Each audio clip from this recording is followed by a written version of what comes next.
فرمایا وَصَلُّوا بِاللَّيْلِ وَالنَّاسُ نِيَامٌ، جب لوگ سو رہے ہوں تم مصلی بچھا کے نماز پڑھنے لگ جاؤ۔ تمہارا رب کے ساتھ تعلق اس قدر مضبوط ہونا چاہیے کہ ایسے وقت میں کہ جب لوگ سو رہے ہوں تو تم سجدہ ریز ہو جاؤ، تاکہ ریاکاری کا امکان بھی مسترد ہو جائے۔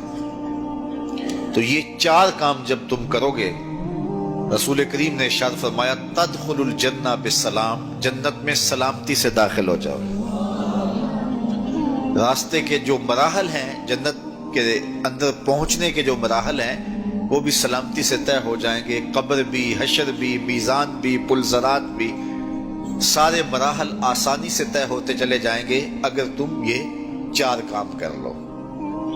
ان تین کاموں کا تعلق ہماری معاشرتی زندگی سے ہے، اور رات کی تنہائیوں میں مصلی بچھا کے نماز پڑھنا، اس کا تعلق جو ہے وہ ہماری نجی زندگی سے ہے، اور وہ جتنی تنہائی میں ہو اس قدر ہی اللہ کی رحمتیں زیادہ اترتی ہیں۔ دکھلاوے کی نمازیں اللہ قبول نہیں کرتا۔ قرآن مجید میں سورہ ماعون کے اندر ارشاد فرمایا سو خرابی ہے ان نمازیوں کے لیے جو اپنی نمازوں سے غافل ہیں اور لوگوں کو برتنے کی چیزیں بھی نہیں دیتے، معمولی چیزیں جو ایک دوسرے کو ہم عاریتاً دے دیتے ہیں وہ بھی نہیں دیتے اور نماز پڑھتے ہیں۔ تو یہاں نماز کا ذکر موجود ہے، لیکن پہلے ہماری معاشرتی اصلاح ہونی چاہیے۔ ان تین چیزوں کا خاص طور پہ ذکر کیا گیا کہ تم سلام کو پھیلاؤ، تم صلہ رحمی کرو، اور تم لوگوں کو کھانا کھلاؤ، بھوکوں کی اور پیاسوں کی مدد کرو، تو تمہارا رب تمہارے اوپر راضی ہوگا، اور پھر رات کی تنہائی میں تم اللہ کے حضور مصلی بچھا کے نوافل ادا کرو۔ ایک روایت میں آتا ہے کہ جب کوئی شخص رات کی تنہائی میں اٹھتا ہے اور اپنی بیوی کو اٹھاتا ہے، وہ نہیں اٹھتی، خیر یہ وضو کرنے چلا جاتا ہے تو واپس آتے ہوئے چلو میں تھوڑا سا پانی لے آتا ہے، اور پانی لے کر کے اس بیوی کے اوپر اس پانی کو چھڑکتا ہے تو وہ اس سے اٹھ جاتی ہے۔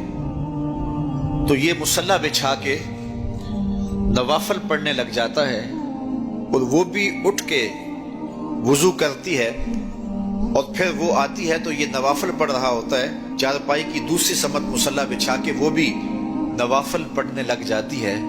حدیث میں آتا ہے جب وہ دونوں نوافل پڑھنے لگ جاتے ہیں رب مسکراتا ہے، اپنی شان کے مطابق رب مسکراتا ہے کہ میرے بندے کس طرح مخلوق سے چھپ کے میرے حضور سجدہ ریز ہیں۔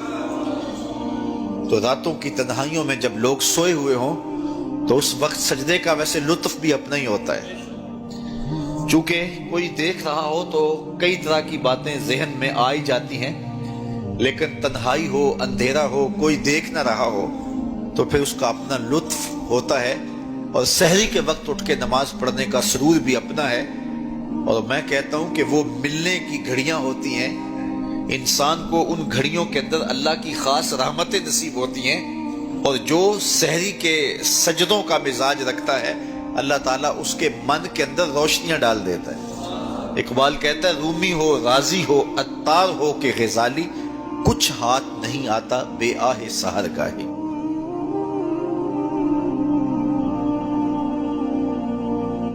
دین کی بات پھیلانا صدقہ جاریہ ہے، ثواب کی نیت سے ویڈیو کو شیئر ضرور کیجیے۔ جزاک اللہ۔